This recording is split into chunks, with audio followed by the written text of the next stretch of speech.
Update. Am I the a-hole for not wanting to sign away my rights? Original story.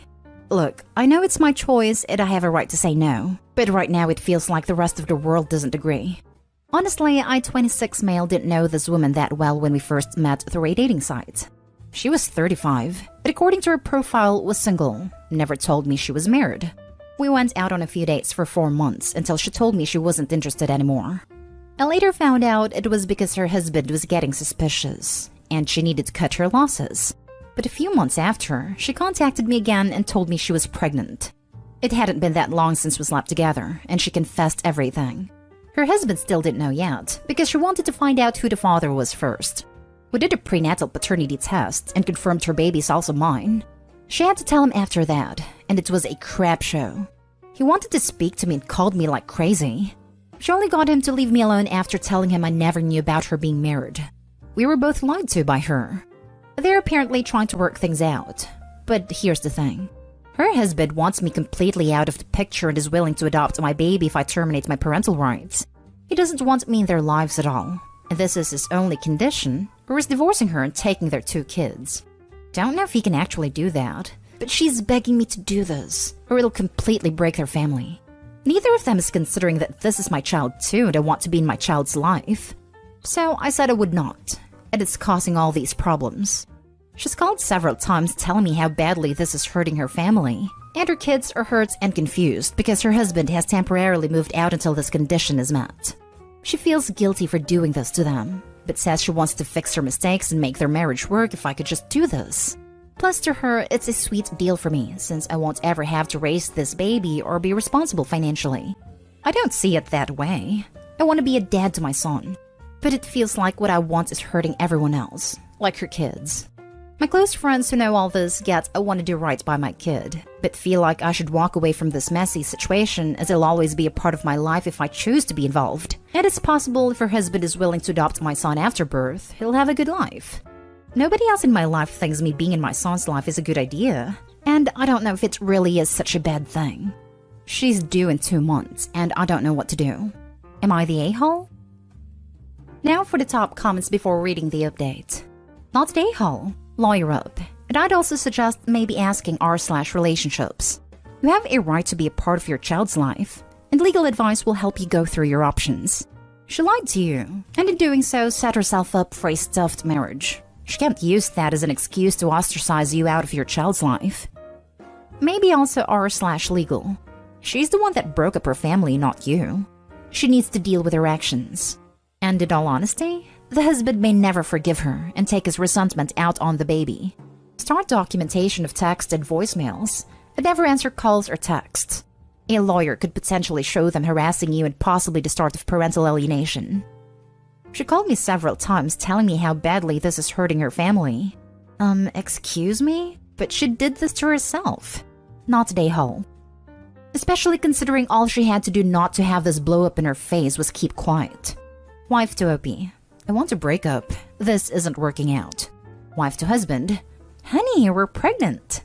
And that's it.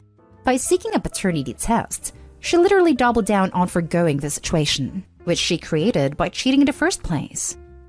Not a a-hole, because as bad as all this is, you are only responsible for that child. You didn't lie. You weren't cheating and you have rights. How will you feel if that marriage breaks up anyway, and the husband resents your son and you can do nothing to help? This. You're not responsible for her marriage or her family. She is. You're responsible for your child, and only you can discern what's right in that regard. Not a a-hole. And now for the update. It's been a while since I posted this, and a lot has happened since then. And by a lot, I mean I finally became a dad. My son is healthy and beautiful. The most beautiful baby I've ever seen. One of the best things to ever happen to me, honestly, despite the drama. Thank you everyone who was helpful and encouraging in this situation. It felt good to know even with what everyone else was saying, I had a right to say no to my ex's demands, and that I'm not the one at fault for what happened. Several of you had suggested I talk to her about switching it around, so that I could ask about getting full custody instead of being cut out if her husband had such a problem with me being around. It was such a great idea, and I feel pretty stupid for not thinking about it myself. So here's what happened. I decided to try again and contact her husband, because throughout this whole time he was refusing to speak to me. But I just wanted to see if I could get through to him as a last resort. He agreed for us to talk, and I was shocked to find out he'd actually changed his mind about accepting the baby 2 months ago, before I made a post. Originally, he did have that condition that he'd only take her back and adopt my son if I wasn't in the picture, but decided he didn't want to raise another man's baby. So she lied to me about him still having this condition, and this was just her attempt to try to fix everything, even though he was planning on going through with a divorce. He was pretty mad about what she was doing too, so he was kind of on my side about it. Did get a lawyer involved, and had another talk with her as well after he spoke to her, pretty much saying he'd never take her back no matter what she did at this point. That got her see that trying to keep me out wasn't going to do anything. I brought up the full custody thing to see if that was something she wanted, and she agreed. To her, there was no point in having my son full-time with this whole divorce going on, and she doesn't even have her own place. He moved back into their house with the kids, and she ended up leaving. Going through with my attorney, I was able to establish paternity after my son was born, so that I'd be legally recognized as his father instead of her soon-to-be ex. As of right now, he's with me full-time, but she still comes by to visit. Her life is a total mess right now with a divorce, and she's still pretty bitter towards me about it. It's not perfect, but I'm just so happy having my son in my life. Holding him for the first time, it's made all the struggles worth it. It's definitely overwhelming doing it mostly on my own, but I don't regret how things played out. So thanks for the support and advice. It really helped make a difference when I couldn't see a way out of this without feeling like I was doing something wrong. Well done, and congrats. I definitely wouldn't want my child being raised by that woman. She's bitter at you even though it's entirely her fault? Is she paying you alimonies? She's paying child support, yes. I've learned to not take any blame that isn't mine to carry, so that makes it easier when she tries to act like everything happened right now is my fault. You sound like you're going to be an amazing dad. Sorry, make that you are an amazing dad. Your little boy's lucky to have you permanently in his life and is going to thrive with you. Good luck for the future. Parenting is a wonderful privilege and is tough at times, but worth every tear and every sleepless night. Congrats, Dad. Enjoy. Raising a child is one of life's joys. Sending you best wishes from another dad who isn't with a mother. Thanks. Hasn't been easy. My little man makes it worth it, though. Has brought so much into my life. One small point after. Well done, obviously. Is try to stay on good enough terms with the husband if you can. Nothing big, but maybe Facebook friends. Your little guy will have questions and deserves to know his siblings when he grows, and have found being open and having lines of communication open, even if not used, helps a lot. Well done. This girl is crazy. Being bitter at you when she's the one who cheated on her husband? The absolute nerve of her. Next story is titled, Am I the a-hole for not wanting to be an emotional support to my kid's mother? Little backstory. I was going through it after a rough breakup a few years back, and just sort of living my life, dating multiple people, partying, trying to cope. I ended up meeting a girl who I was initially not interested in, but who pursued me so relentlessly that I decided to give her a chance. I ended up really liking her, but it seemed like as soon as I became invested, all of her interest disappeared. Then after catching her talking to an ex behind my back twice, I broke it off. About a month later, she found out she was pregnant with twins, and they were mine. We talked about it and decided to keep them.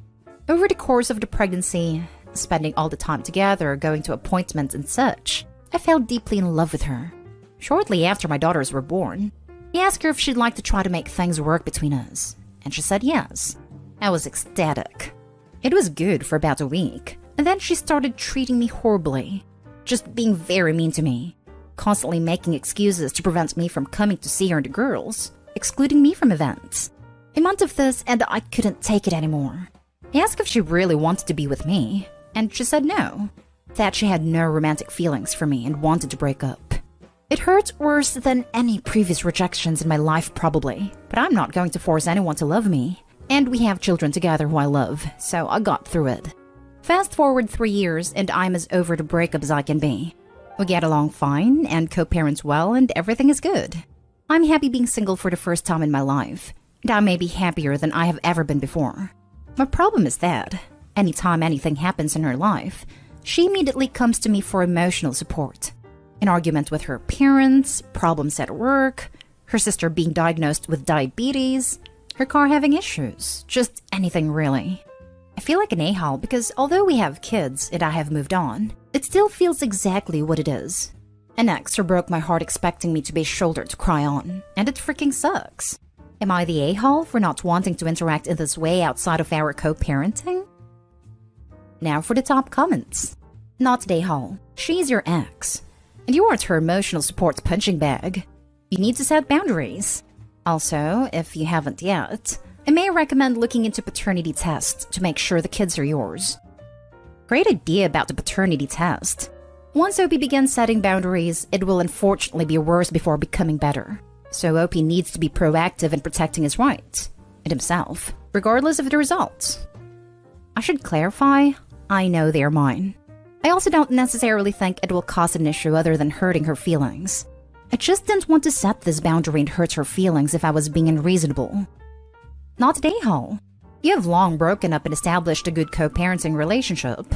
You can start without even saying anything. Just put some distance in your conversations. 1. If she calls and starts complaining, say, "Sorry, I'm busy," but answered because I thought it was about the twins. Since it isn't, I have to get back to X. 2. Start cutting conversations short. Have to go, got another call, have a place to be. 3. Don't respond to every text message that isn't about the kids. Just leave some alone. 4. If you get caught listening to her, keep input brief. Oh wow, that's a lot. And that's tough. Don't be helpful or give her attention. Putting distance and setting boundaries usually helps. If not, you can then escalate to, "I don't think I'm the right person to talk to about this." Since you have established a good relationship, I think the more passive approach of stepping back in small ways is the good place to start. This is my favorite bit of advice I have gotten so far. I try to respond to her usually because I don't want to be rude. I think just not answering all the time is a really good sounding solution. Considering we aren't together and I don't have to offer an explanation for why I didn't answer, and if she asks and I say I was busy, she can't be upset. I truly appreciate this. It seems so simple I almost feel dumb for making a Reddit post about it. But outside input helps to make things clear sometimes, I suppose. It's not dumb. You have a problem to solve, and that makes it seem like you have to actively engage the other person. I totally get this. My advice is from years of being the listener, and I had people I really cherished that I also needed to be like, "Girl, you're never leaving him. I can't listen anymore." I realized I didn't have to have the conversation. I could just not be the listener anymore. Just reconfigures the relationship. And I'd say 8 out of 10 times it does the charm. One person won't take the hint, the other will be offended, but all other times, no confrontation necessary. Now for the last story. Am I the a-hole for being blunt when my sister-in-law was looking for our opinions on things with her foster kid? I'm a former foster kid who had a horrible experience being a foster kid. Never found a family. Ended up in group care once they traumatized me too much for another family. It was rough.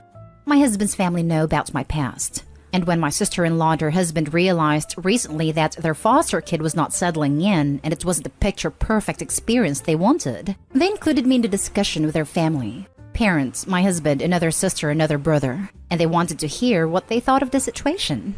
It was a weird conversation. My husband stayed out of it, but they said of course she'll come around. Of course they're the perfect family for her, etc. Then sister-in-law asked me directly. I asked her if she truly wanted my honest opinion, and she said yes. So I told her not every foster placement is a good fit. Not every foster kid will settle in the way they were looking for, and some won't settle in at all. That there is a chance they won't work out, and they need to ask themselves if it's going to work or not. Her husband told me that I couldn't say that for sure. That kids need a family and they can provide her with that, so why wouldn't she settle in? I told him that with what she's been through, what they told us about, there is a chance she will find it hard to settle into any family, but also she might need something else. That they need to be honest with a caseworker instead of saying everything is perfect because maybe different resources could be provided. They got really upset with what I said.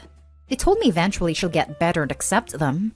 I told them not to ask for my opinion if they don't want to hear it, and that they were thinking about things wrong. They need to ask themselves if they can provide what she actually needs, not what they think she needs. For more info, their foster daughter is 13. She's been with them 14 months, and she's had some pretty horrible experiences of the foster system. It's also known she has attachment issues and anger because she's been in the system her whole life. They don't seem to be able to wrap their heads around the fact she's not super happy to be there by now, that she's not warming up to them in the obvious ways. My sister-in-law told me I was being an A, and that I didn't need to be so negative and dismissive of them. They said I didn't know what I was talking about. Am I the a-hole? Not the a-hole. They asked for your advice based on your similar upbringing and gave it. While they might not have liked the answer, you were certainly not an A about it. Just how people react when they hear something they don't want to. Hope the kid and parents start getting along better. This child should be in therapy, and if they truly want it to work as much as they say, they should also be in family therapy so they can better understand how she feels and what she needs, and be reminded that their wants do not outweigh the child's needs. Not the a-hole. They ask for an honest opinion and can't deal with it. Also, they are doubly the a-hole for implying you don't know what you're talking about. If this is their mindset, it might be why the foster child isn't settling in. Such a thing you can't force. Not the a-hole, but you should realize that your message to them sounded like, "Give her back, it's not going to happen." I don't think that's what you intended. However, I do think your own experience is coloring how you view the situation as much as their rose-colored glasses are coloring theirs. They should be honest with their caseworker, and they shouldn't have gotten upset with you. But I doubt they would have agreed to foster a teenager if they were truly expecting perfection. I think they need to look at things to decide what's best here. They are growing frustrated with her not getting closer to them, with no real change in the relationship over the last year.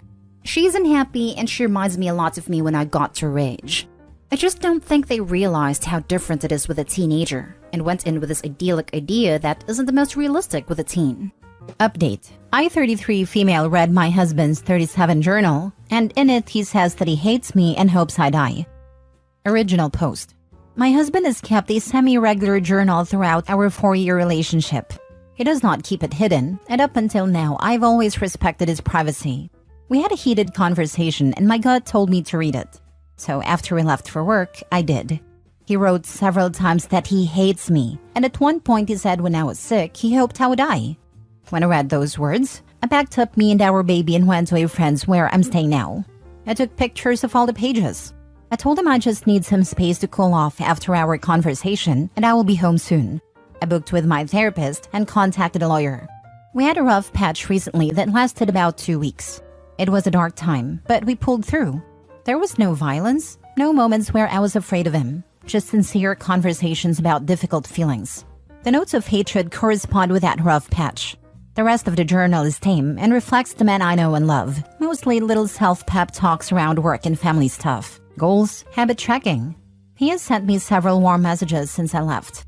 He says he's glad I'm taking space for myself, that he looks forward to reconnecting when I come home, that it's okay to have little hiccups, and that he loves me, etc. I was sure our relationship was over the moment I read that he hates me, or even the moment I felt the need to violate his privacy. But the warm messages and the rest of the journal have me wavering a little. I understand the need to blow off steam when things are tense, and journaling is a healthy way to do that. But never in even our darkest moments have I fantasized about his death. Splitting up maybe, but this feels so sinister. I don't know how I could ever feel safe around him again. Is this just healthy venting and I'm overreacting here? Has anyone else had similar thoughts about his spouse that they then got over? Or is this a man I need to protect myself and my baby from? Edit to add context. The rough patch was about his feelings for another woman. He didn't cheat, but his friendship with her makes me uncomfortable. The part of the journal where he says he hates me was written as a love letter to her.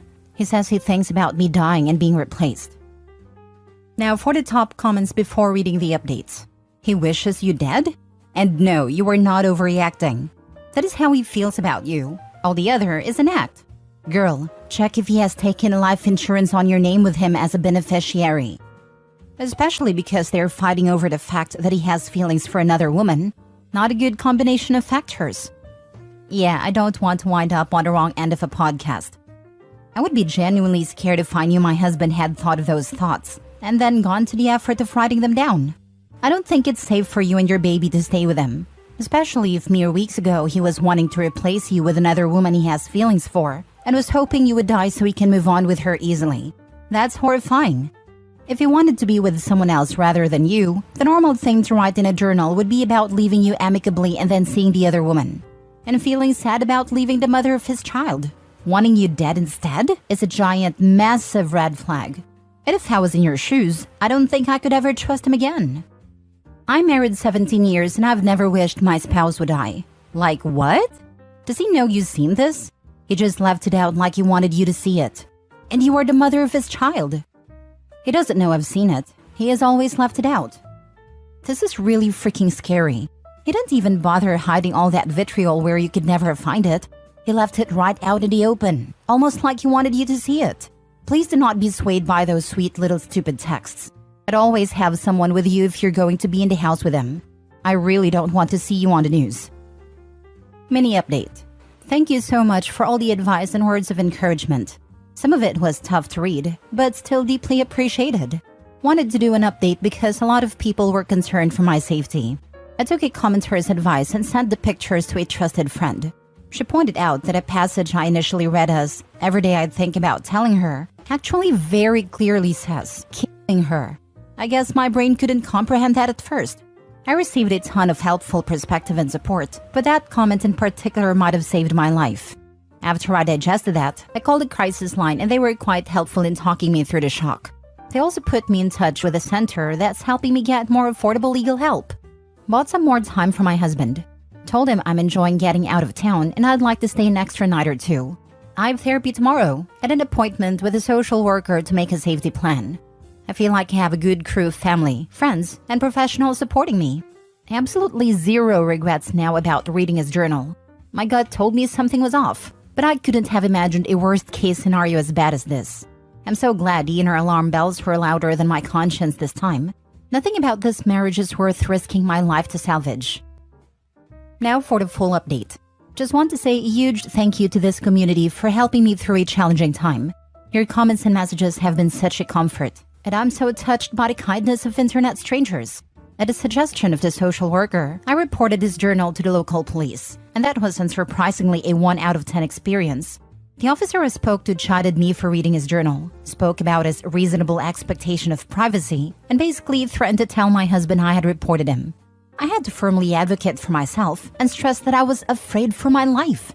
It was an awful conversation, but now there is at least a record which includes photos of the journal. The family lawyer I spoke with advised me to file a protection order right away. The order will ban him from all contact with me and our child, bar him from our residence, my workplace, and any other places I request. He would then have to prove to a judge that he is a fit parent to be able to see his daughter again. And then we would go to mediation to try and agree on what visitation would look like. Another wrench in this situation is that we own a business together. I have an appointment with another lawyer this week to discuss what my options are there. The business was my idea. I'm confident I can run it without him, and I want to. But it's put a lot of time into it, and it's the main source of income for both of us right now. It's a good moneymaker, and I'm worried he'd fight me tooth and nail on this. We take turns going in, so I went as usual on Saturday with a friend and a baseball bat. I continued my act of intending to reconcile, doing video calls with a baby, etc. While I was at our workplace, I found another journal. Page after page love letters to this other woman going back months. The progression from "I liked seeing you at a grocery store" to "I drove past your house today" was wild. He writes about how he's deeply in love with her, can't wait to marry her, etc. He wrote about every interaction he's ever had with her, and the poor woman seems completely innocent and oblivious. Even what he perceived as flirting seems like basic politeness. He mentions a few other times that he wants me to die. The most recent entry was from a day before. He writes to her that he thinks I might be breaking up with him, but that's fine because he never liked me that much anyway. If he's upset about anything, it's just about losing the house and how the breakup will be perceived by our friends and community. Curious if people think I should warn the other woman. It's my instinct not to, at least not before the ink dries in our impending paperwork. I was already concerned about how he might react to being served with a protection order. Most worried that he might try to sabotage our business or trash the house. Given how preoccupied he seems to be with his public image, I made a plan to confront him about the journals and use the protection order as leverage. Here's how it went down. I left the journal and my baby with my friend and went to our house with 2 trusted male friends and a baseball bat. They waited on our porch. I told my husband that if they heard anything louder than a speaking voice, they would come in with a bat. I told him I had to tell him something he wouldn't like to hear, and he needed to know that I had already taken steps to protect myself. I told him I had read journals, specifically what he said about wanting me to die and thinking every day about ending me. I said I'd taken photos, that they are backed up, and a trusted source also has copies, that I also have the original copy of the journal full of love letters. I wondered until this moment if he had intended for me to find them, but he was obviously blindsided. He tried to say it was just venting, but I told him I would not be taking any chances or entertaining anything he has to say about it. That after reading what I read, I will never trust him or feel safe around him ever again. I told him that no one that knows him knows about this yet. The men on the porch just know that I'm breaking up with him and need support. This was true, aside from the friend that I called to stay with and the other friend I sent the photos to who lives on the other side of the country. I said I'm willing to protect his reputation here if he cooperates with me. I told him that I don't even have to ruin his chances with the other woman, but I can. I said that he can either do what I need to feel safe, or I can have that safety court ordered. He asked what I wanted, and I said I wanted him to give up the business. We'll sort out the details after I speak to the other lawyer, but for now I want his keys and I'll be changing the passwords and everything. He didn't put up any kind of fight. He didn't want to hear anything about what it would look like to go through the courts. He didn't ask about our baby. He just calmly got up and got the keys and asked if I wanted anything else. I told him that any communication with me should be about separation logistics only, like arranging a time for me to collect the rest of my things. Since then, he has blowing up my phone saying I know his heart, let's walk back from the edge, let's talk to a therapist, his sorry's words hurt me, etc. Each time, I just tell him he's crossing my boundaries, and he backs off. He apparently told his mom and sister everything and they're supporting him and getting help. He's been cooperative so far. He's interviewing for a new job, seeing a therapist, and updating me on his movements, though I didn't ask for this. I've temporarily moved in with my parents. My commute to work is longer, but I have help with baby and home-cooked dinners. Starting to settle into new routines, doing so much therapy and yoga. I inherited a small cabin before my husband and I met. It is currently being renovated, and the original plan was to move in there with my husband and baby when it's done. The cabin is actually in my mother's name, because she's never trusted my husband and wanted me to shield it from him in case of a divorce. Thank you, Mom. So, I will have a permanent home for me and baby very soon. The dust still needs to settle, and it could get worse before it gets better, but I'm optimistic at this point. I'm confident I'm going to come out the other side of this as a badass single mother with an incredible child, a thriving business, and an adorable little home. Honestly, the thought of having all those things on my own without my husband is so freeing. I've got a great village supporting me.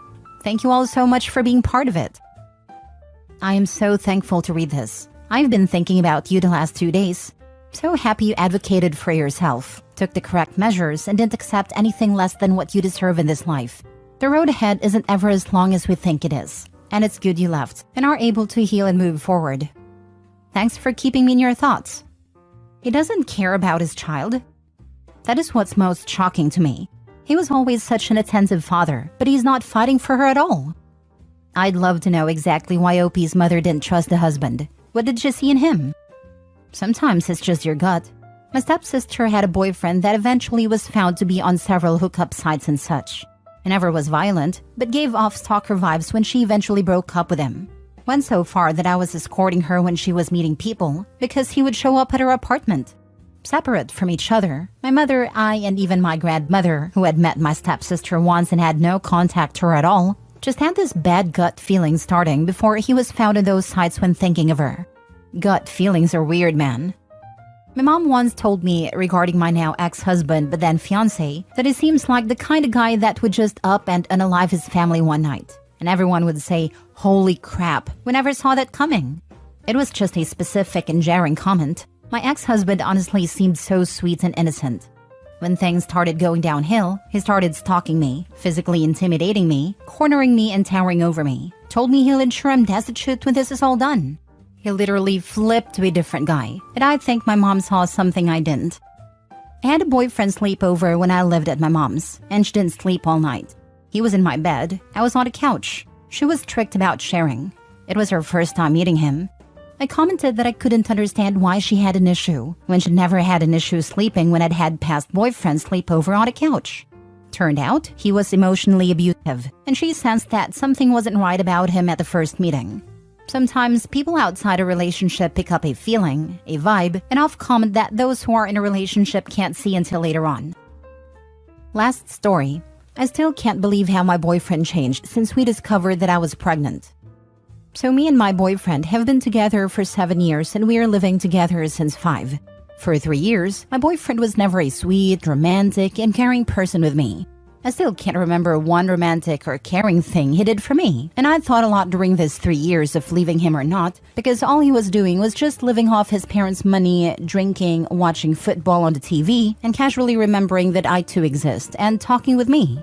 Trust me when I say that after 3 years like this, I was having enough and was thinking to leave him, because I want a man, and not an amoeba that only remember about me for meals, watching TV with him at But then, out of the blue, he changed. And I still can't believe that he's the same.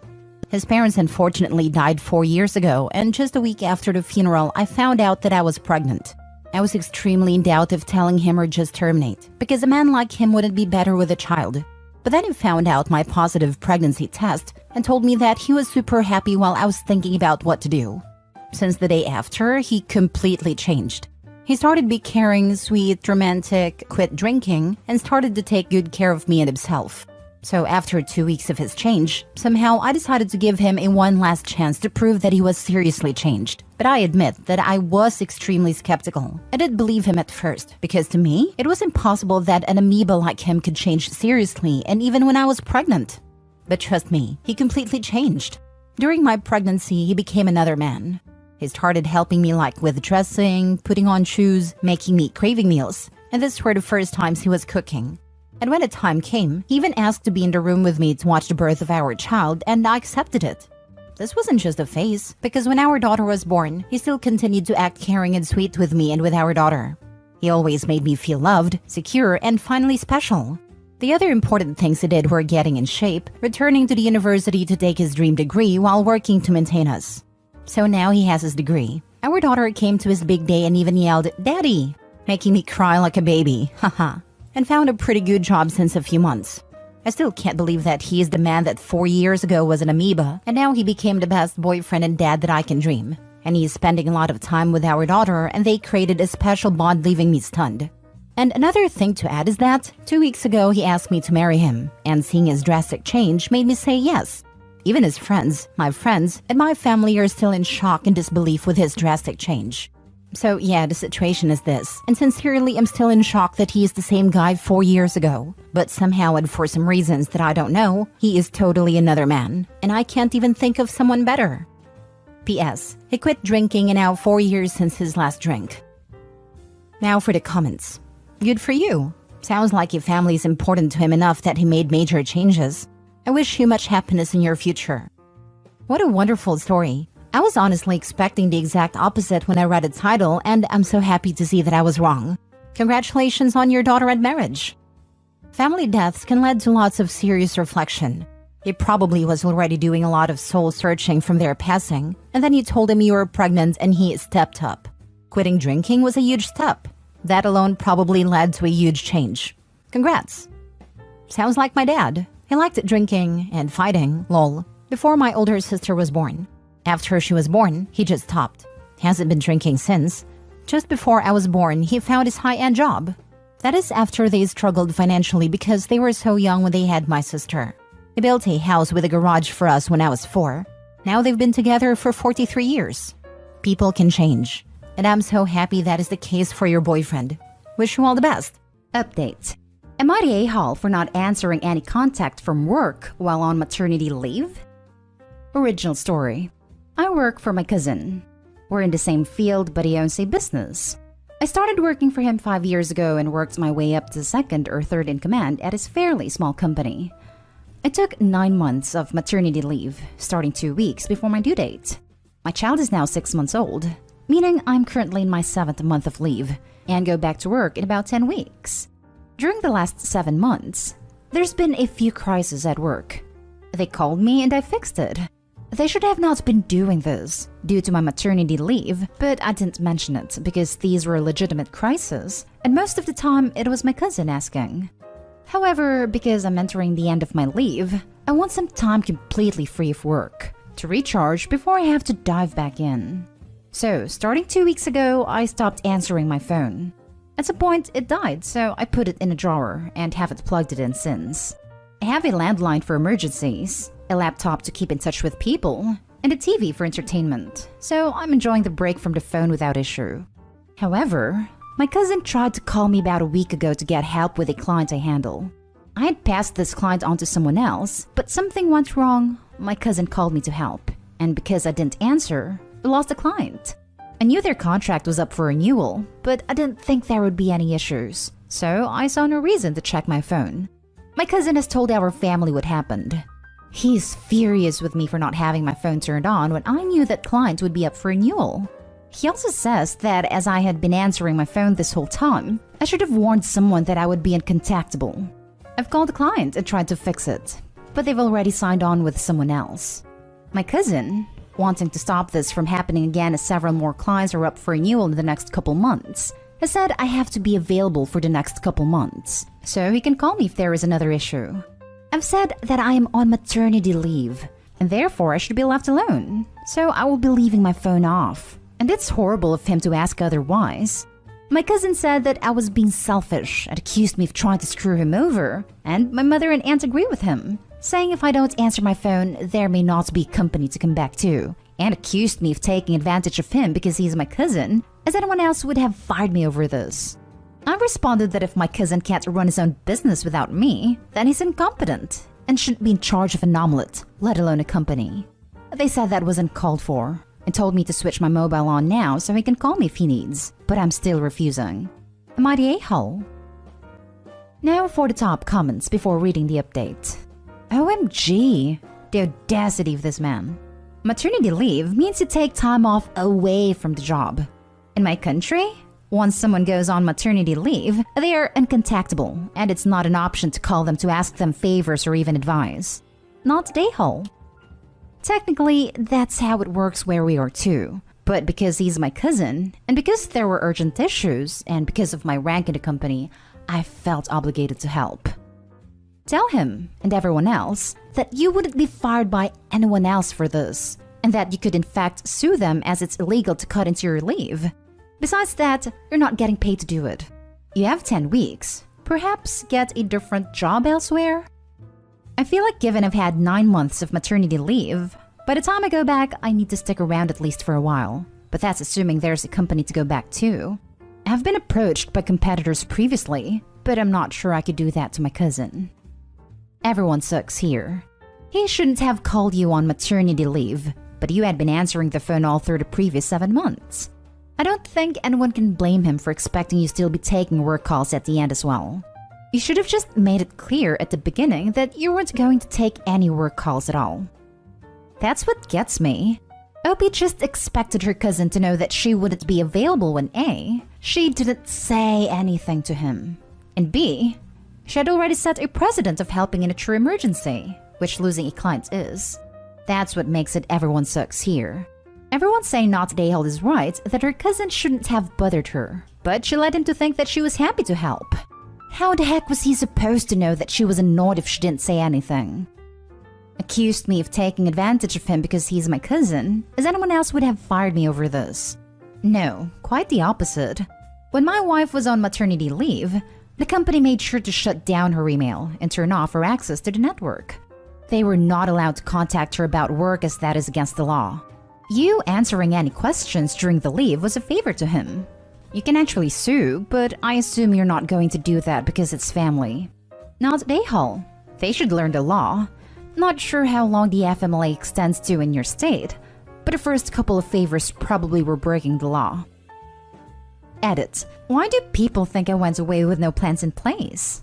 I had 6 months between figuring out I'd need to leave and going on leave.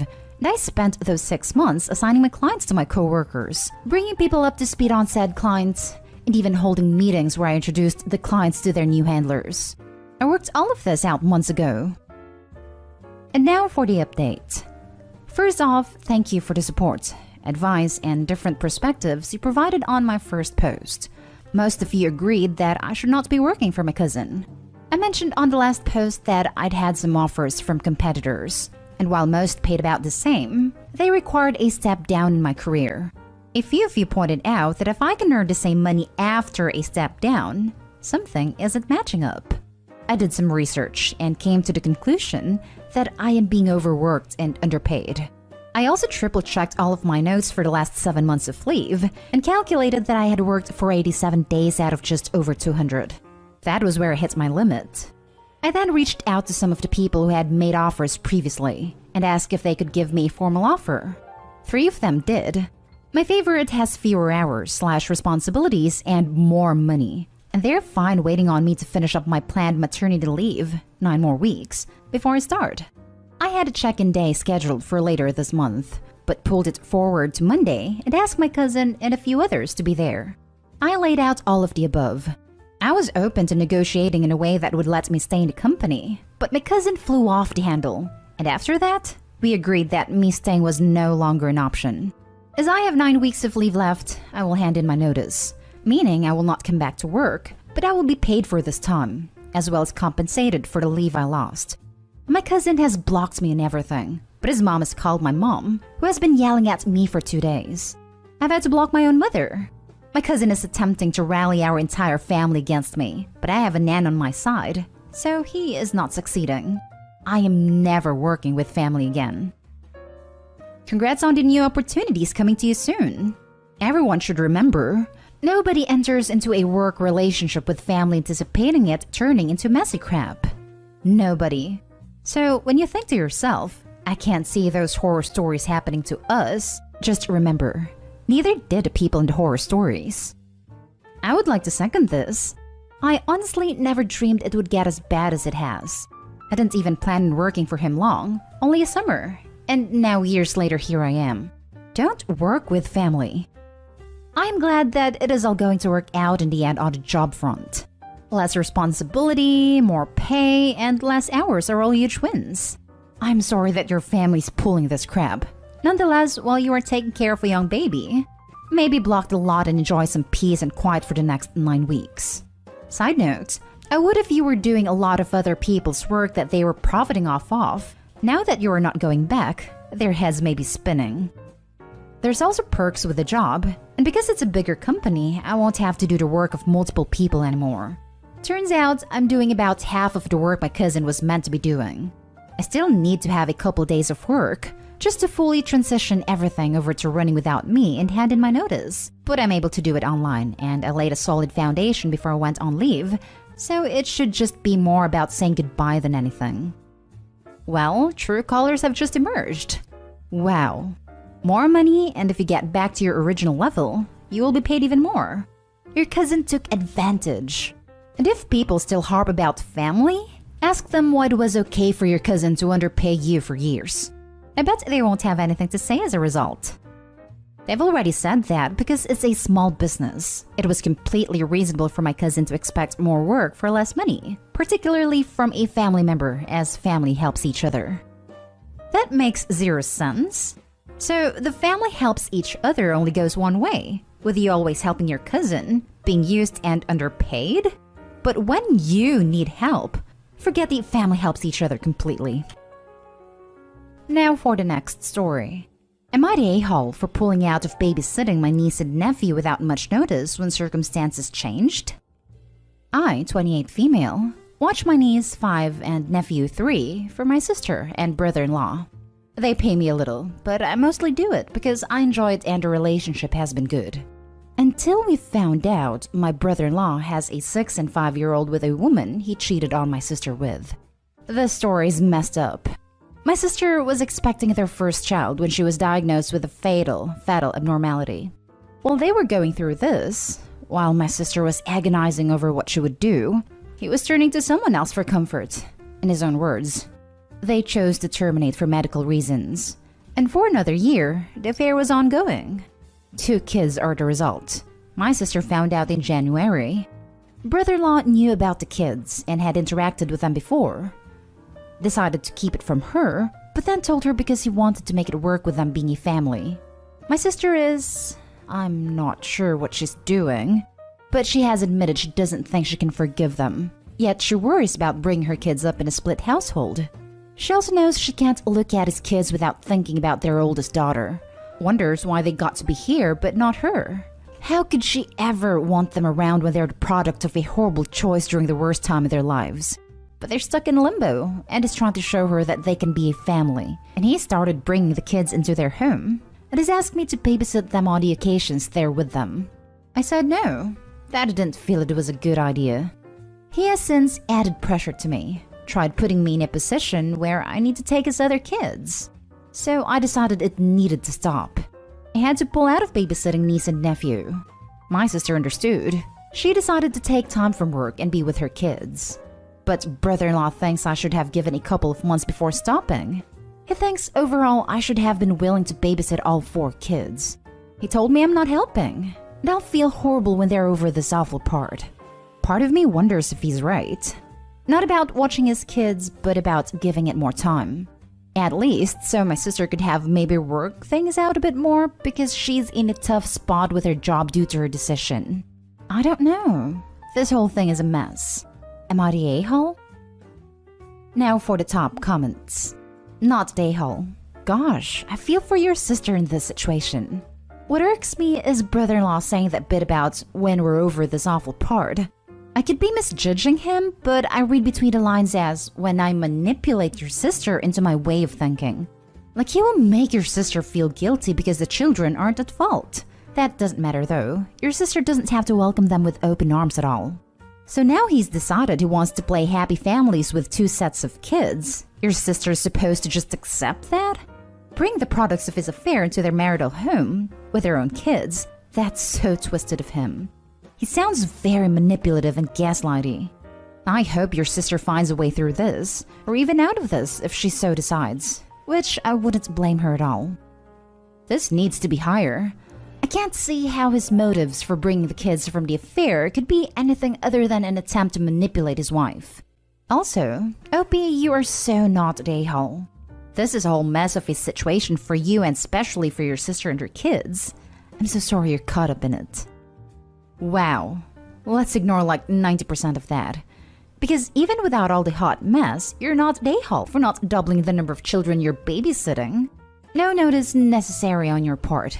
He's the one who changed the situation. Not an a-hole. I'm sorry, but this post pissed me the hell off. I would never let my sister get back with someone that cheated on her. She's willing to sacrifice her only life just so the kids won't be raised in a broken home. But the kids don't care. They just want to see happy mom and dad. Co-parenting is not hard. They both can still do activities as a family, then go back home. I don't understand why people just give up on their life for the kids. Now she has to live with a cheater that had a whole family behind her back. I hope she finds someone who truly loves and respects her. I think for her, it's that she's already lost so much. She lost her first baby, her baby girl, and her world fell apart so hard. For her, divorcing means not seeing the kids she does have the whole time. It means accepting if they get a stepmom down the road. It means having to admit things fell apart even more. And I think right now she just can't face that. We've asked her if she can really imagine herself being happy with him again, but she said she doesn't know if she can be happy at all. So at least the kids having mom and dad together would be good, at least to her. Now for the last story. Am I the a-hole for kicking my co-worker out of my wife's baby shower? I, 29 male, work in a pretty tight workspace. We have about 9 of us in my department, and it's a pretty even split between men and women. There's one co-worker, Eva, 20 female, who started working here a few months back. She's really good at her job and seems to get along with everyone. We get along well as we work on projects together and are usually in the group of people that are last to leave most days. I learned some weeks ago that she was calling herself my work wife. I knew what the term meant. The sentiment wasn't shared and I've expressed as much. I don't think I've been rude about it. I just let her know that I'd prefer for her to keep things a bit more professional. There's no real harm in the term, but for someone who doesn't understand a joke, it just looks and sounds wrong. I'm also a happily married man, and my co-workers, including Eva, know this. I thought I had done a pretty good job nipping things in the bud after our conversation. I no longer heard the jokes from her, so I didn't think it would be an issue to invite her to my wife's baby shower. My co-workers are all vaccinated, Our job helped us get them, and my wife worked from home, so there wasn't much concern for the sickness that shall not be named. Eva comes in and immediately starts back up with the jokes. You're Opie's home wife? Nice to meet you. It's so nice to see you takes care of my hubby when I send him home.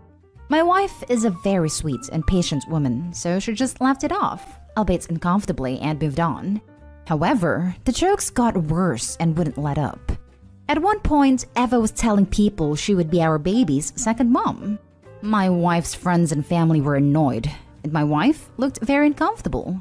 I had pretty much had it by then, and took her aside and told her that the jokes weren't funny, and that she could either apologize to my wife right now for being so inconsiderate and gross, or she could just leave. She chose to leave. Word got around to our co-workers what happened, and while they agreed that she was acting inappropriately, that I should have let her down a little easier, as it was obvious she likes UOP. Am I really the a-hole for kicking her out? Not the a-hole. Send HR an email about this behavior to get it on the record. This. OP, do not take chances here. Get to HR first thing in the morning and tell them everything, starting with the previous jokes and you having asked her not to say that. Not the a-hole. I don't think work wife is cute, especially in that situation. Your wife was probably mortified, but I'm sure it helped that you handled the situation and stood up for her. She must be very patient and sweet, because I'm not sure I would have been able to keep my mouth shut. You have addressed this with Eva before. I'd borderline say it's harassment at this point. It's not cute, it's not funny, and Eva needs to be a mature adult and act like a professional. Completely inappropriate, but especially at you and your actual wife's baby shower. There's nothing borderline about this harassment. I am an HR professional, and this 100% merits a report to the company. In case OP is hesitant to come forward for fear of costing her a job over nothing, it's not and don't be. I expect she would get an official warning and file, as is unlikely to result in her immediate termination, unless there are other documented issues or she's in a very strict probationary period. Not the a-hole. You already asked her to stop once before. Forcing the work wife thing outside of work is creepy and super unprofessional. She chose to leave, rather than stop like you ask. How dare she say such things in front of your wife at her baby shower? Gross. Final update. Roommate cut my hair without my consent, ended up cutting herself, and is threatening to call the police on me. Original story. This just happened maybe 5 minutes ago, and I'm scrambling trying to figure out what to do before the police are called. I'm living off campus with a roommate that I was paired with through our college. We had a disagreement about her paying her portion of bills and rent on time, and her boyfriend basically living here without our landlord's permission, which violates our lease. Well, everything seemed to be fine later on, so we're hanging out in my room and she asks me to braid her hair. Afterwards, she offers to braid mine. She goes to grab hair ties or something. I'm not paying attention as I'm on my phone. Well, apparently, she actually grabbed scissors. I decided to cut my hair as revenge for pissing her off. I'm expecting her to braid my hair, when suddenly right next to my ear she cuts a huge chunk of my hair off. I freak out, and instinctively turn around while batting her hand away. Her hand flies into her face and the scissors cut her cheek quite deep. They were expensive shears, I guess, so they were very sharp. Now she's saying I harmed her and threatened to call the police. I told her I would give her the money she wanted and we didn't have to call the police, but I had to pawn some things so I needed a minute to gather some stuff to sell to get the money. I just did this to buy some time. I'm not giving her anything. Do I wait for her to call the police and explain when they get here? I considered calling the police first, but I don't want to incriminate myself. I really didn't mean for her to get hurt. All I did was turn around and push her hand away before I could even process that she had shears in her hand. Either way, I don't want to live with a psycho anymore. Is there anything I can do? I have a copy of our lease that I'm going to look over. We're on one lease, but she's just a co-signer, as she was 17 when we signed the lease, but has since turned 18. Our lease is up in August. Also, this might sound stupid, but she ran off with my chunk of hair. Could the police make her give it back to me? It's very long, and I'd at least like to donate it, as I'll have to cut the rest of my hair to match since the psycho had 1/3 of my hair in her hand. Thank you. Now for the top advice before reading the first update. She violated you first. Call the police and explain your situation. It likely is very noticeable your hair is cut. You can also go to file for an emergency order of protection against her, outside of vacating the premises on your own. I would suggest rephrasing that, because first implies that Opie also reciprocated the act on the roommate, which is not the case. The roommate harmed Opie, and Opie acted in self-defense. Opie did not harm the roommate at all. Saying she did it to you first implies that Opie did it to the roommate second. Okay, thank you for the info. Do you know if this would be considered a crime if she didn't inflict bodily harm, or would this fall under battery? I'm going to call the police before she gets a chance, but I want to know what to expect in case the officer tries to say this is a civil matter. I don't expect her to be thrown in jail, but I want some leverage on her so I don't have to live with her anymore. Your school will almost definitely have resources for you, especially if they paired you two together. Look at your Westlife website to see if they have any off-campus student resources. Regardless, please call the police. Okay, thank you. The problem is that I go to a crappy state college that doesn't have dorms, but they have a program thing where they match students together who are looking for roommates off campus, so I don't think they can get directly involved. I can't find anything helpful in my school's website, but I'm just going to talk to an advisor before the campus closes and hope that they can deal with her and maybe suspend her or something. I don't know. I'm looking into a protective order, but that would be hard to enforce if we're still going to class on the same campus, right? So she harmed you, lied about it, and threatened you, and you're wondering if you should file a police report? Well, the first two officers didn't believe me and pretty much said I was lucky I wasn't being arrested because my roommate is the one with a huge cut on her face. It's pretty discouraging. The evidence is on her side, except for a short audio clip of her yelling and freaking out. And then for the first update/edit, Jack Squat happened. I called a non-emergency line right after I posted this, and they sent out 2 officers. I made a mistake of telling my roommate that I had called the police and that she had committed a crime. She must have realized that it looked pretty bad and rethought her strategy. She disappeared into the bathroom for a while until the police got here, and when she came out, her hair was cut, but like a real haircut instead of hack job she gave me. The officers separated us and got our sides of the story. She told them that we had agreed to cut each other's hair, and that she pulled a little prank and decided to cut my hair a bit shorter than originally planned. I got freaked out, and that's how she got cut. She convinced them that she had apologized, but I was looking for a way to get her out of the house and was lying. She showed them our text where she just asks if I want to do her hair without specifying what we were doing, and all the earlier texts where we're fighting about money and I threatened to get the landlord involved. She even showed them the hair in the trash can. I guess my story sounded less believable with all the evidence against me, and in the end they didn't seem to give a crap. They said this was a civil matter, and as long as she didn't feel like a crime was committed, that they were done. I didn't want to press my luck and get arrested, so I kept my mouth shut. So I was treated like a criminal, and now this insane girl is outside my room threatening to destroy all my things. I recorded some of her rampage through the door, and I'm collecting any messages that sound even remotely threatening that her and her boyfriend have sent me. I'm taking pictures of all of my stuff in case she destroys my property. The office of the apartment just closed, so I can't go to my landlord till tomorrow, and I don't have any way to contact him directly. What the hell do I do now? Can I go to the police station and file a report even though the police just came here and decided to believe her? Now for the second update. I just wanted to thank everyone for all your help and advice. If I hadn't posted here, I probably would have waited for my roommate, referred to as Jane from here to avoid confusion, to call the cops, which almost definitely would have screwed me as Jane turned out to be scary good at lying and manipulating. So yesterday, I got off Reddit and got to collecting evidence and making a script, so I knew exactly what to say when I went to talk to the police again. My neighbor that we share a wall with came over after hearing Jane flipping out, and I explained everything. Neighbor offered to watch my cat and said she'll call me if it seemed like Jane was going to do anything crazy while I went to the station. I packed all of my most valuable things in my car, took pictures of everything else, and then recorded a quick video of me telling Jane that I was going out and she did not have permission to go into my room or touch my things, just in case she wrecked something and said I did it or something. I don't know. I told the police about everything and brought my copy of the police report, showed them harassing messages Jane had sent in the past, messages proving we often braid each other's hair. Probably unnecessary, but I was trying to prove that I agreed to let her braid my hair, and I'd never let her cut it. And proof that I'm a cosmetology student, freelance makeup artist, and occasional hair model. So I would never let someone who isn't trained cut my hair. It is an important part of my job/hobby. The officers I spoke to this time surprisingly took me seriously, but before I could even finish talking to them, my neighbor sends me a video of Jane tossing my open train case onto the corner and stomping on some of my very expensive makeup as it falls out. I'm an idiot and forget that one thing that is important to my livelihood right now in the bathroom. But I was in a hurry and grabbed my personal makeup kit without thinking. Details aside, Crazy Witch tossed out thousands of dollars worth of my property.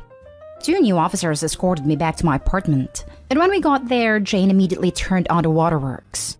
Surprisingly, she was cooperative and left with 1 officer to talk at the station, I guess, while the other helped me scare away the vultures trying to steal my makeup off the street and bring it inside. I noticed my prescribed Wellbutrin and Xanax bottles were missing from the bathroom. I know, stupid place to keep them, but who the heck steals Wellbutrin? And the officer said they would question her. So I didn't hear anything after that. But this morning I looked at the public records for my county and saw Jane's mugshot with charges for a crime with a deadly weapon and malicious mischief. I guess she had been booked late last night. But I checked Facebook a bit ago, and Jane had posted a truly classy selfie, middle finger and all. So does that mean she's posted bail? Anyways, I brought all this info and the police reports to my landlord this morning. It had pretty much told me tough luck. He said that I still need to have the full rent payment, and that if Jane wouldn't willingly move out, he couldn't evict her without evicting me too, since we're on one lease. Do I just need to pay for everything and then sue her in small claims court? What do I do about all my damaged cosmetics? The police are aware of Jane damaging my stuff, but they haven't heard anything back. I'm totally lost as to what happens now.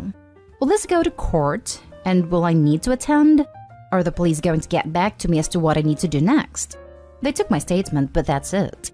The good news is that she isn't allowed on campus at the college we both go to until this is settled, and if she returns, I'll transfer to another campus nearby. Also, she hasn't attempted to come back to the apartment, and if she does, I have a friend here with me.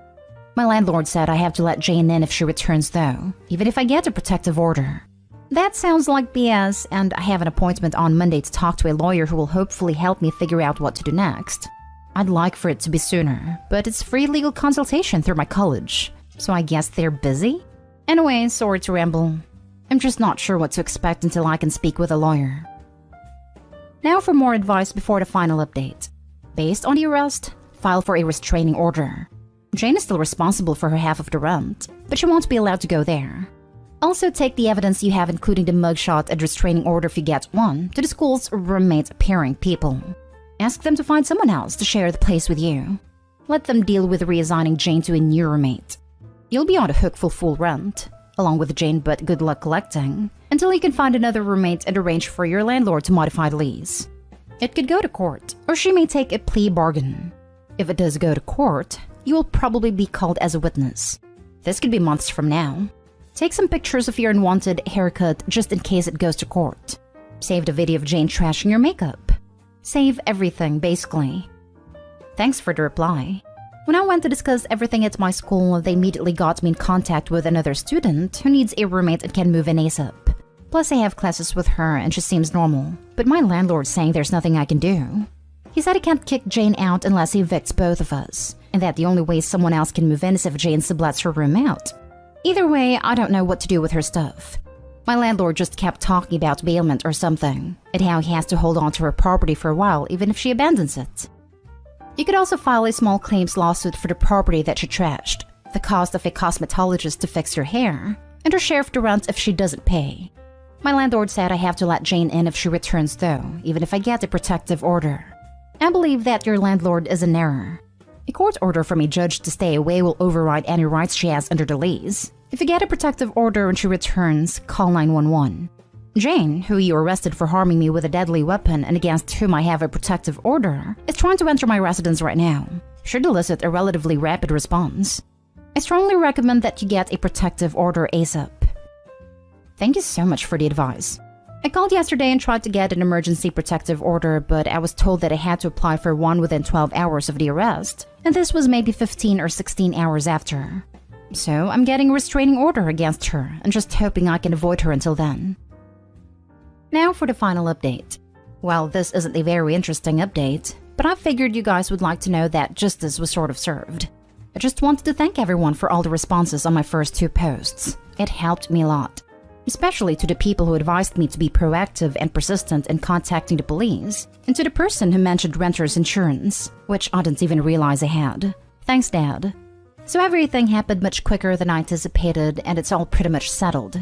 Also, I'm not sure how much detail I should give since this all just happened, but Jane took a plea bargain. not sure if this is the correct terminology, and plead guilty to misdemeanor crime and destruction of property. I'm a bit upset that she pretty much got a slap on the wrist with the sentence and fine she received, but I suppose it's worth it because she cooperated in breaking our lease. I filed for a restraining order against her and filed a claim with my insurance company for my damaged and stolen makeup, which was thankfully covered by my renter's insurance. Jane's parents moved all of her stuff out of the apartment yesterday and gave me a little money to cover her portion of the rent that she owes me. It wasn't nearly enough, but they seem like surprisingly nice people, and I feel bad that they have to deal with such a nutcase of a daughter. I found a new roommate, and we're signing a new lease this week. So, aside from being flat freaking broke now and getting an unwanted haircut, everything turned out alright. Last story is titled, My 20 female boyfriend's 28 male friend 28 male was inside my apartment when I came home last night. Boyfriend says I need to chill out about it. I'm 20 female. When I came home last night, I noticed my kitchen light was on. I leave when it's bright outside, so I never have it on in the morning when I leave. Then I heard a toilet flush and I immediately freaked out. The only person other than me that has a key to my apartment is my boyfriend, 28 male, but he's away for training. He's in the military. But it ended up being my boyfriend's friend and he was immediately like, calm down, calm down. Your boyfriend said I could come here to change. And I was like, what? And this guy said he had a job interview near my apartment, but he didn't want to go all the way uptown to his apartment to change because he works close here. So my boyfriend said it was okay if he came to my place and showered and changed. He said he got my apartment key from my boyfriend's place. I immediately called my boyfriend and I was like, why wouldn't you call and tell me about this? And my boyfriend was like, I didn't tell him he could do it specifically to him, but I mentioned in passing before I left that you lived around there. And he said he might have an issue, so I said that might be a solution. But I didn't explicitly tell him he could go over today.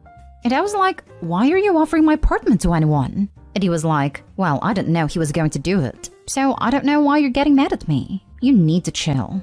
And I think I'm completely justified in being mad. But now I'm second guessing myself. Edit. I took the key from the friend, so I have the key back. My boyfriend's apartment is near the friend's uptown. I think the friend took the key when he was hanging out with my boyfriend's roommates. He gave someone your key in passing, but not directly? I smell BS. Yep, she said he got it from the boyfriend's apartment. But even with that knowledge, how would he know it was that key? And her apartment address and number to enter? That's not just in passing info. Exactly. Unless he already knew where Opie lived. Doubt it. He had to have asked the boyfriend. That means the boyfriend told him where the key was and gave him her address and apartment number. Please get your locks changed as soon as possible. This is not okay. I think I'm going to. Absolutely do this. And check your place for cameras. You don't know if your boyfriend or this guy made copies, and his reason for being there is suspicious AF. Change your locks. Don't be naive. If he's letting randoms go into your home, you cannot trust him to have not made a duplicate key. Change your locks and dump him. He doesn't respect you. He doesn't value you. He doesn't even give a damn about you feeling safe in your home. You need to protect yourself from this man. Update. Would I be the a-hole for refusing to babysit my boyfriend's daughter while her mother gets chemotherapy? Original post. I'm very angry at the moment, so forgive any mistakes. My boyfriend, male mid-30s, has a daughter, Gina, 10, with his ex-wife, Tess, and the ex-wife is fighting a very aggressive form of brain cancer. Now, a bit of backstory. Tess and I never did get on well. I met my boyfriend while he was in the process of getting divorced, and I think she's always thought we had an affair long before then. She hates me a lot, and so does Gina. I've been called a homewrecker, a slut, and other nice things ever since I first met them. Now, my boyfriend is usually very quick to shut down their BS, but he adores his daughter and still cares about his ex-wife as they've been together 15 years and been friends since their childhood. Ever since the diagnosis, he's been the one driving ex-wife to medical appointments and such, and has asked me the favor to look after his daughter while he's with Tess. He knows what a huge favor it is, and has thanked me profusely every time, and I know how much he needs my help. But everything went downhill a few hours ago when I was asked to bring Gina back to her mother's house. Tess started saying I must be glad she's dying, because I can keep boyfriend to myself now. She said I must be happy because now I get to keep her daughter and pretend she's mine. She said a lot of ugly things as well, and boyfriend didn't do anything to correct her. I stayed really quiet because, to be frank, I was incredibly shocked. Still am, to be honest. When we got home, I lost it with him and told him I wouldn't keep his daughter any longer. Not if he allowed Tess to talk to me in such a manner. He said I'd be a huge a-hole if I went through with this because Tess has just found she's only got few weeks left, and not the months she'd previously thought. Is he right? Would I be the a-hole if I stopped babysitting his daughter? Now for the top comments before reading the updates. Oh boy, you're in a difficult situation for sure. Do you love this man? You know that with this man comes his child, right? And how you behave now will determine how his child responds to you in the future. Presuming you want a future with your boyfriend after this. You are not obligated to sit and take crap, no matter where it is coming from. Do you understand though, this likely isn't the real her. She's literally grappling with life and death, not to mention a likely mind/mood-altering brain tumor that could have been there for years. And the amount of pain she must be in emotionally, knowing she won't be there for her daughter must be driving her crazy. Ever seen the movie Stepmom? This is your choice though. You don't have to take it. You would not be the a-hole to step away altogether. Just don't expect to stay in that relationship if you refuse to watch his daughter. This feels like a deal breaker for you both. I only want to add that it appears she was disrespectful to Opie before the diagnosis. This should be in highlights. It's unfortunate terminal illness does not make patients saints. More of her true self showed us all. But seriously, Opie, you will never be happy with this man. Gina won't let you. Move on. I understand that both Tess and Gina and even the ex-husband are hurting. Brain cancer is a terrible condition. However, Tess did not like Opie before the disease, and she made that clear in what she said. Gina at 10 will equate being nice to Opie as being disloyal to her mom. Gina at 10, losing her mom, should be first in her father's life for many years to come. That is why for the peace of everyone and for a happier life, Opie should move on.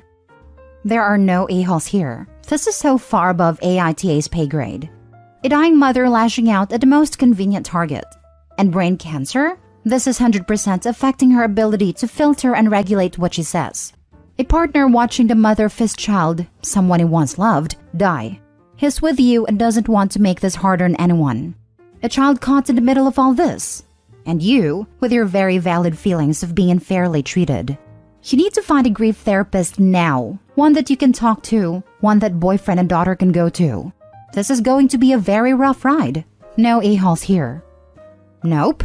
Boyfriend is definitely an a-hole for not standing up for her and allowing that kind of treatment. Tess has been rude even before she found out she only has a few weeks. Tess has an aggressive form of brain cancer. I presume she had a tumor or granulomas before she was officially diagnosed. Maybe for a long time. I know AITA is the place to come for snap judgments and moral desserts, but a person with brain cancer is not the enemy you want her to be, even if she was aggressive before her diagnosis. Not the a-hole, but I don't see your relationship surviving much longer. I would nope out of that toxic mess. Boyfriend is numb and has no boundaries. Stepkid is using you as an emotional tampon. And the ex, if she passes, you will be fighting a ghost with an angry preteen. Save yourself, Opie. Healing wishes to all. Edit/update. So, thanks. I've read all your comments and thought about all the points you made. I will continue to look after the kid. To be honest, I think I never had any actual intentions of stopping.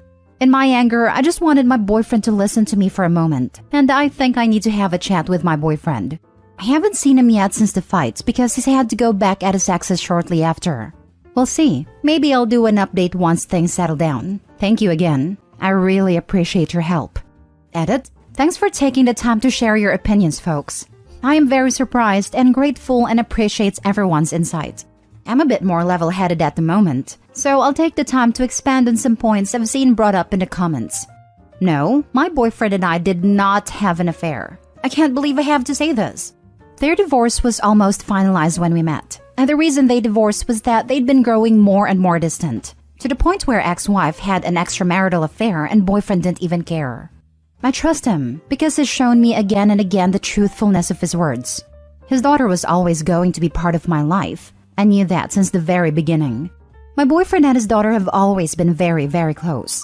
We sat down a while ago, after ex's diagnosis, and talked it out.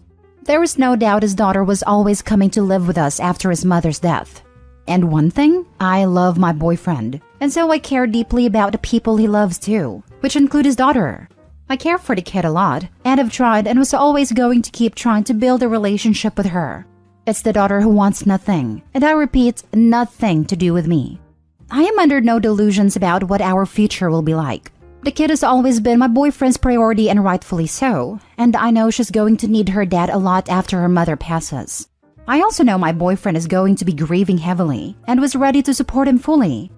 My boyfriend was able to just stand there and watch as his ex-wife spouted so much anger and sheer hatred at me that I was struck dumb about. I have never seen anything like it, and he just stood there, watching me in tears as this woman kept yelling and yelling. He didn't do a thing, not even guide me out of the room. It felt much like a betrayal, to be honest, and the fact that he was not even a bit understanding afterwards has made me reconsider pretty much everything. I'm sorry, but I cannot excuse completely ex-wife for her past behavior. Boyfriend says she's always been very headstrong and jealous, and he never found anything weird with her. But her behavior started changing around 6 months ago, and we all started noticing then. Now for the full update. I don't know whether someone even remembers my original post, but I received lots of great advice in the comments, and I figured I owe you guys an update. Lots has happened in the meanwhile, so I'll try to keep it short.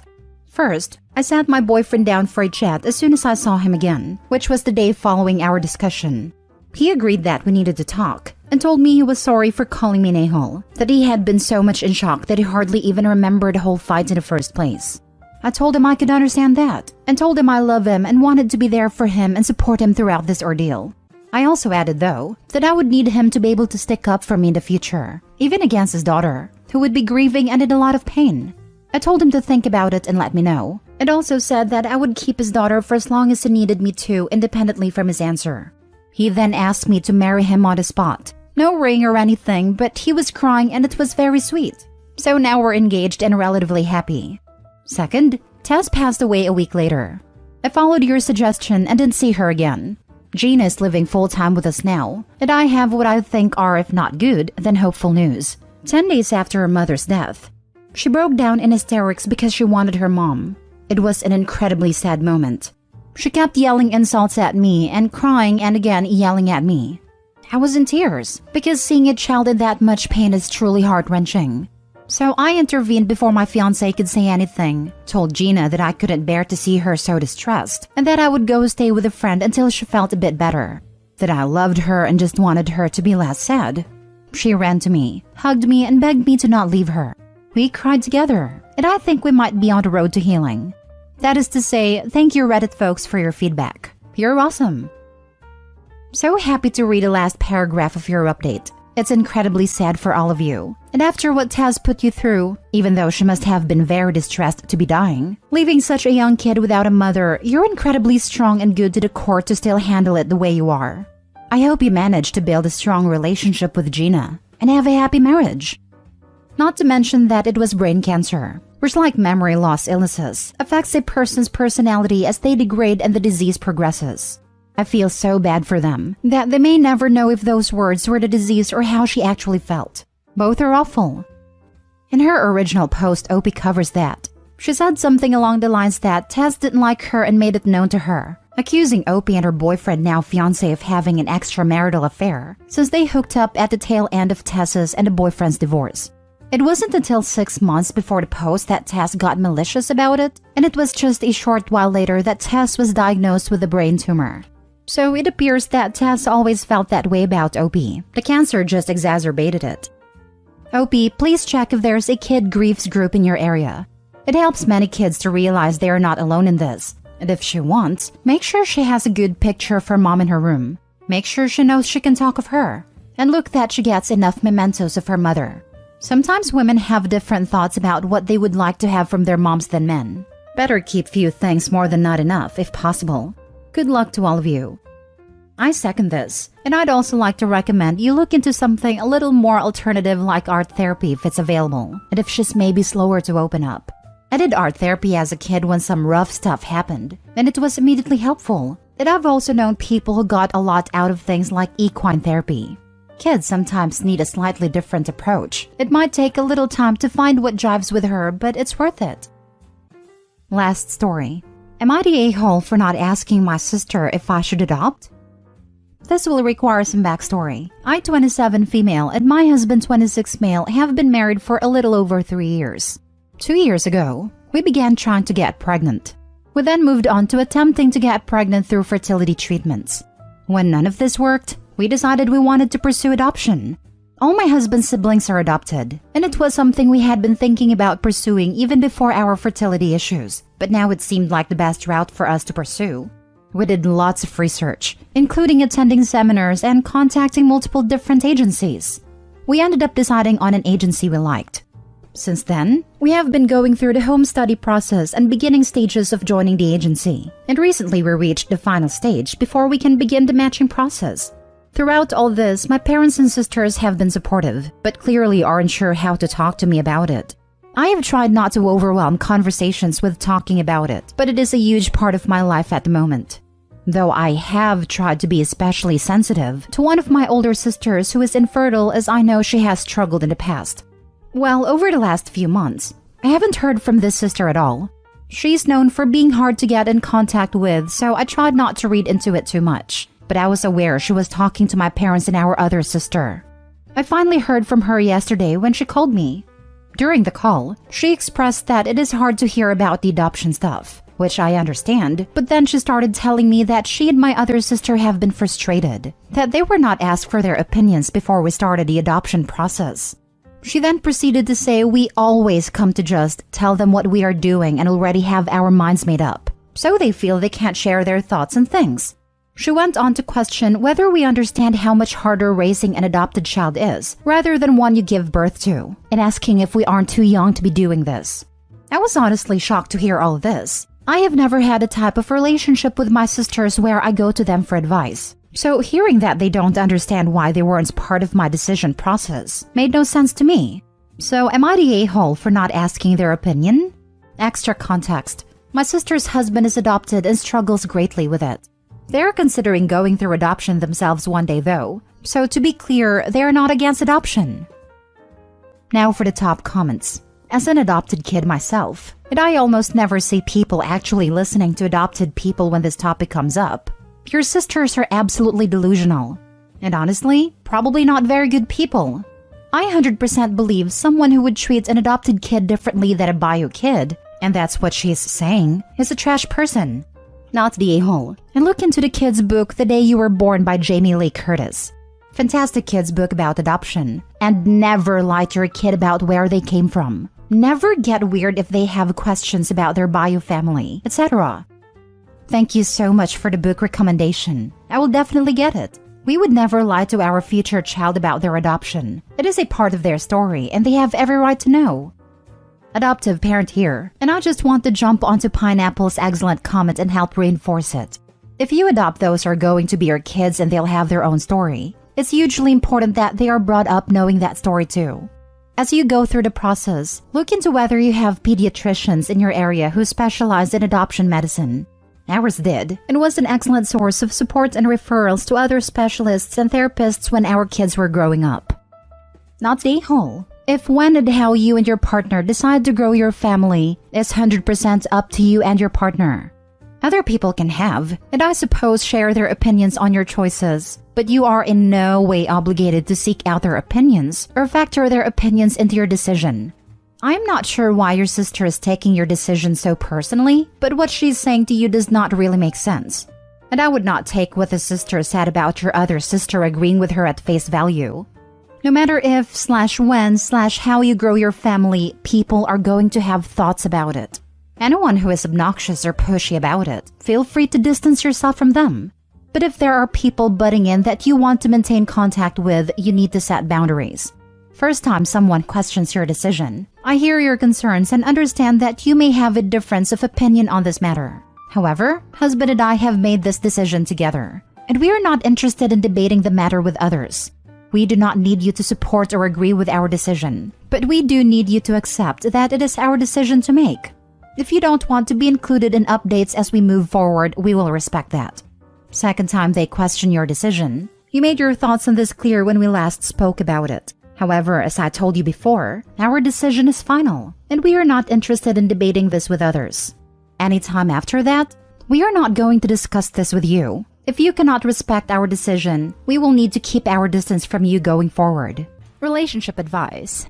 Update. My 27 female boyfriend, 28 male, is obsessed with my ex, 27 male. Original story. We've been together for 2 years, and before this, I would say our relationship was very close to perfect. At the beginning of the year, though, my boyfriend and I were at the grocery store and we bumped into my ex and another friend. This was the first time they had ever met each other. We made polite conversation before going our separate ways. My boyfriend made a sarcastic comment about how nice my ex was when he was out of earshot. I didn't think much of it at the time. A few weeks after this, I noticed he was on my ex's Facebook page. When I asked him what he was doing, he shrugged it off and said he was curious because he saw my ex had commented in Luke's, a mutual friend of ours and my ex's, post. His sis friended him on there and claimed my ex was the one to initiate it. He's followed him on Instagram and Twitter too. He comments on a lot of his posts too, but my ex rarely comments back. He also somehow got Luke to invite him to my ex and his friends' weekly virtual hangouts. I mentioned I found it weird that they were hanging out, but he dismissed it and said it wasn't a big deal. He's also started talking about changing his career path to what my ex is doing, and makes snide comments about if his dad paid his way for him, he would take me on fancy trips too. He's also become incredibly passive-aggressive towards me, and makes comments about how if my ex didn't move abroad for a few years, we probably would never have dated. If I say no to anything, including intercourse, he comments about how he bets I wouldn't say no if my ex was the one asking. He also got really sulky when he realized I still had a gift my ex gave me. Yesterday, we had a massive fight over it, because I wanted to spend time together, but he ditched me to go hang out with my ex. I got so upset, I told him he might as well date my ex instead. I don't really know what to do now. He's giving me the silent treatment, and I heard him tell my ex what I said, which is really humiliating. What can I do to make him stop hanging out with my ex? Now for the top advice before reading the update. If you want to be so much like my ex, I'll just break up with you too. Red flags all around. It sounds like your guy is deeply insecure and channeling that insecurity into loathing. He's already taking it out on you, manipulating you, pressuring you in the bedroom, even attempting to turn your seemingly amicable ex on you. He's pushing your boundaries, and his demands are impossible. Nothing you do will fix his insecurity, and so he will continue to lash out and demean you. I know, because I have been there. This relationship sounds nothing close to perfect. I sincerely hope you distance yourself from him and get some perspective. Best of luck. Hey, so you mentioned that your relationship was close to perfect before this, but considering this started nearly a year ago, this new dynamic characterizes almost half of your 2 years together. Sounds a lot like he had on a honeymoon period mask and has now revealed his true colors. Sorry, but I don't think getting your boyfriend to stop hanging out with your ex solves your problem. Your current boyfriend has serious issues and is demonstrating a willingness to try to build himself up by tearing you down. He also is apparently pretty manipulative and controlling. So many red flags. He's managed to make you rethink ever saying no to him because you're trying to avoid a manufactured fight in which he compares himself to your ex. He sulks to get his way. He guilts you to get his way by saying you probably wouldn't say no to your ex. Passive-aggressive, etc. It appears he's testing your boundaries to figure out what emotional manipulation he can apply to get his way. He's punishing you by weaponizing things you say while discussing your relationship with him and telling them to others to shame you and make you less likely to advocate for yourself later. Kind of sounds like he's trying to make you jealous to prove you love him more, possibly stemming from insecurity, but could be more malintentioned than that. Constant testing of affection is not a great strategy for longevity. He's insincere. The two-faced thing he has going on with snide comments about how nice your ex was, and making fun of the opportunities/connections your ex had in his career at the same time as he's trying to build a relationship with him to leverage his career connections, is definitely going to catch up with him. The way you describe it, it's deeply creepy how he manipulated his way into your ex's friend circle. I'm sure you want back the boyfriend you thought you had prior to this revelation, but he probably doesn't exist. This is who you're dating. Even if you get him to stop hanging out with your ex, he's demonstrated how he interacts in relationships once he's made it to the comfort level. He will use what he learned through this period to get you to think it's too much of an inconvenience to stick up for yourself in other ways. Please don't buy into the sunk cost fallacy. You've got too much of your life still ahead of you for that. Don't take my word for it, though. I highly recommend you read Lundy Bancroft's Why Does He Do That? I think you'll recognize your boyfriend. And now for the update. After my last post, I tried to take the advice into comments and suggested couples counseling. And I asked my boyfriend to cut off my ex, but he got angry at me again.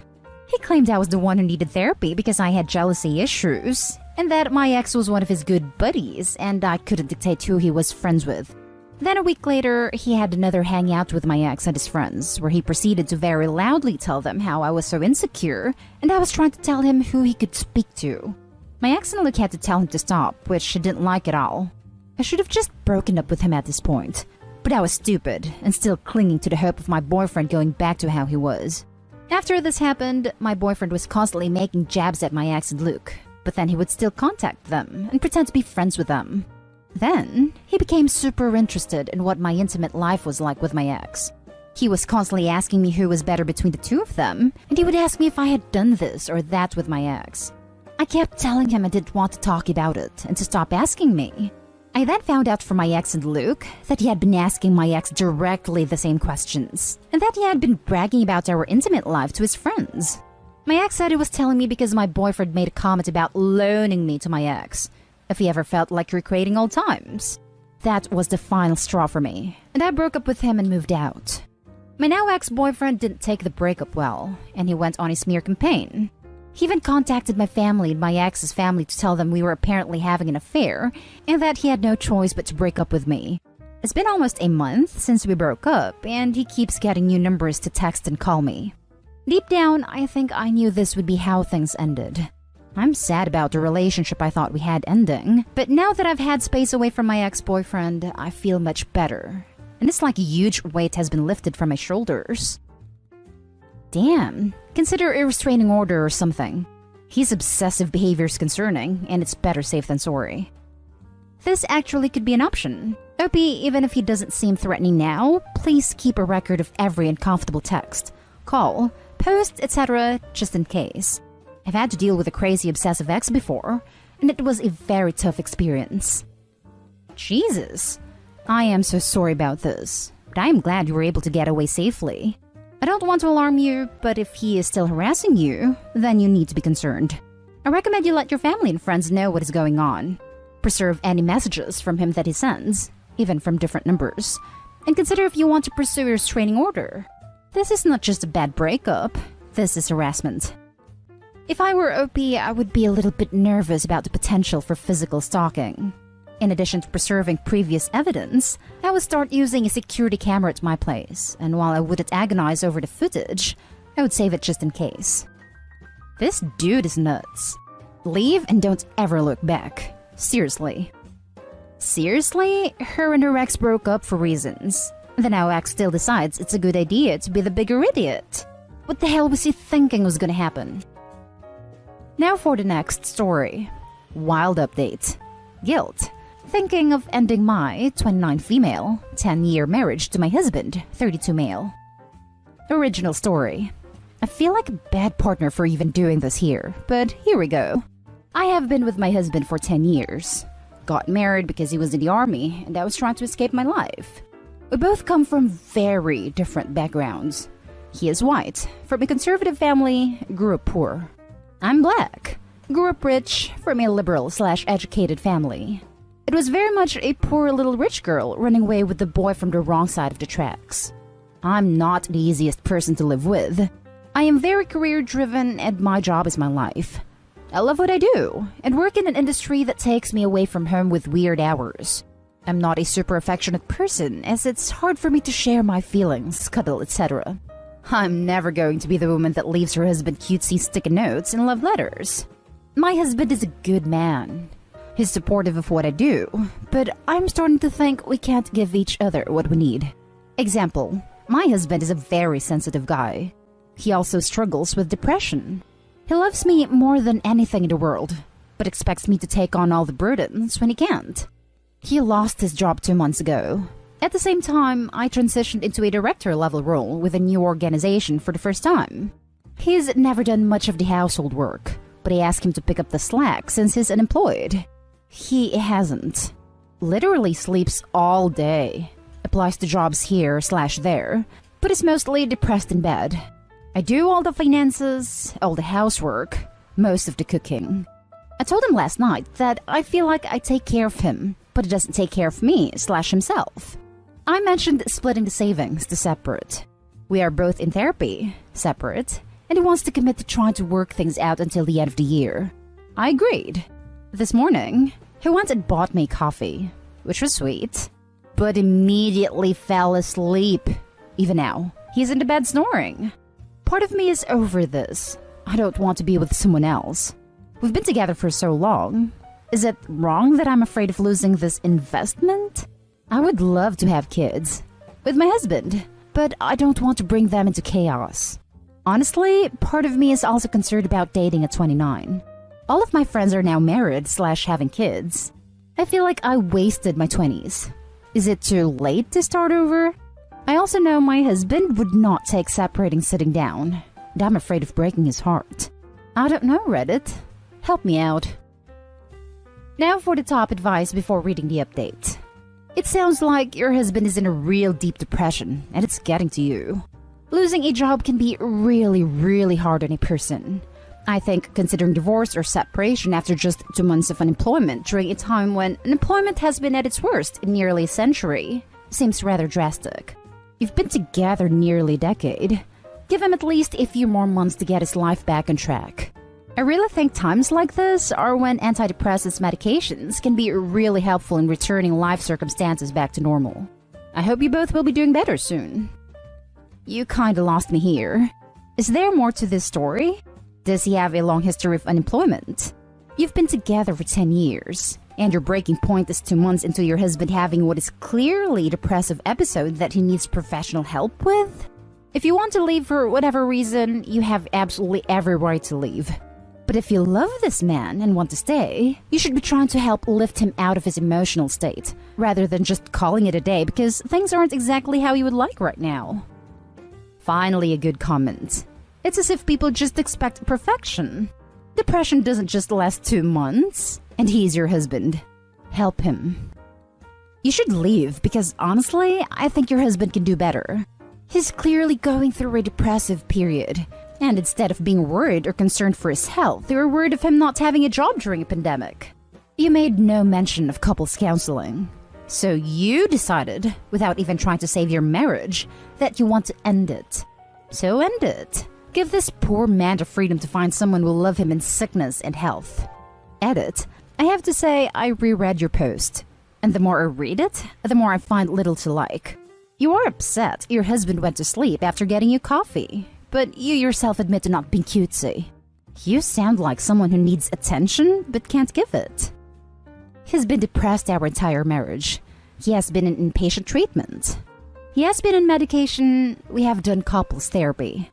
I gave him 2 whole years once he got out of the military to readjust. I just took a job trying to work on police reform with a bunch of cops. In this moment, I mentioned I'm a director level now because for the first time I have a team and would like support. Maybe he does deserve someone else. Maybe I do too. And now for the update. I posted 5 months ago about ending my 10-year marriage to my underemployed and depressed ex. I had a lot of guilt at the time and wrote a self-deprecating post and got roasted. Lol. Looking back at the post now, I really was going out of my way to paint my ex in a good light. I was in love with him. I still have so much love for him after a decade and tried to protect him. I did take some advice that I got and did a collateral visit with my now ex's therapist that same week. And that meeting is when the crap hit the fan. Through the conversation with the therapist, I found out my ex has borderline personality disorder. The therapist asked me how I was coping with that news. Apparently my ex told his therapist that he had told me. A lie. But it makes sense. The diagnosis is terrifying. I was more pissed about the lying about it. Not telling your wife for 10 years that you have BPD was the last straw for me. We got into it after my session ended. Surprise, surprise, and everything started spilling out. Here are some things I found out during that final spat. He probably, definitely, cheated on me multiple times. He might have a 13-year-old child and never bothered to get a paternity test. He has a bunch of adult tapes of us that I did not consent to, which he threatened to leak. My entire world became undone at that moment, and I felt like I was looking at a stranger. I was honestly terrified of him after this was all disclosed. I packed up my stuff that day and left. Filed for divorce in January, and I just moved into my own place. I got a lot of crap in my original post. I was called gold digger, shallow, etc. Some of what was implied about me were true in retrospect, and I don't regret posting what I did. I've been in therapy to help me understand how a 19-year-old wound up married in the first place. But that's a different story. I'm nowhere near ready to be in a committed relationship anytime soon. Anyone reading this who has a funny feeling about a relationship, follow your instincts. Maybe it's nothing, but it might also be everything. Now for closing comments. I was called gold digger. This is particularly hilarious because it sounds like you were the one paying the bills. Good lord. Thank God you got away from this dude. Literally, anytime a woman is deemed insufficiently supportive of a sad/angry partner, there will be at least one comment implying, or outright stating, that she sees him as nothing more than a meal ticket, regardless of their actual financial situation. A lot of people out there who are very quick to throw that accusations around. Can't dig for gold you don't have. I love when people say dumb stuff like that. Like, unless you're secretly a millionaire coming into inheritance, you'll have to miss me with that $50,000 salary. That's more like cupboard digging. I'm so sorry this happened to you. You did the right thing by getting out, and I wish you the best. Threatening to leak an adult tape is just so unbelievably low and abusive to you. Personality disorder or not? Pretty sure threatening to leak a tape is also illegal, especially if it was recorded without a party's consent. Just wanted to say, BPD isn't a terrifying diagnosis and doesn't make someone evil or bad. Your ex-husband is evil and bad and just also happens to have a personality disorder. I'm really glad that you got out, and I wish you happiness and healthy relationships going forward. I have BPD, and it made me sad to read that in her post. Thank you for saying this. I see what you're saying. I don't think I worded what I was trying to say correctly. I was trying to say, in a sense, I understood being afraid to tell someone. But the lying about it to both me and the therapist was the scary part. I struggle with depression and anxiety. I know there's a stigma around mental health. I appreciate the comment and hope this explanation makes sense.